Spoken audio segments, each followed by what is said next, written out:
காமராஜர் மகாத்மா காந்தியின் பல்வேறு போராட்டங்களை முன்னின்று நடத்தினார். அப்போராட்டங்களில் ஆங்கிலேயர்களையே அதர வைத்தது வெள்ளையனே வெளியேறு போராட்டம் தான். செய் அல்லது செத்து மடி என்கிற கனல் கக்கும் கோஷத்துடன் 1942 ஆகஸ்ட் மாதம் மும்பை மாநாட்டில் கூடியிருந்தவர்கள் மத்தியில் உணர்ச்சி பிளம்பாய் உரை நிகழ்த்தினார்.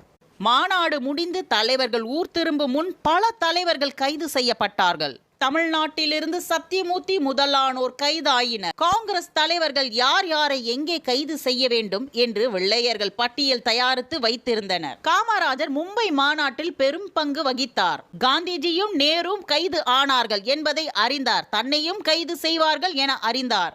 அப்படி கைது செய்துவிட்டால் மாநாட்டின் தீர்மானம் மற்றவர்களிடம் சென்று அடையாது என்று அறிந்தார். உடனே மாநாட்டின் தீர்மான கட்டுகளோடு ரயிலில் ஏறிவிட்டார். என் சஞ்சீவி ரெட்டி காமராஜருடன் வந்தார். காமராஜர்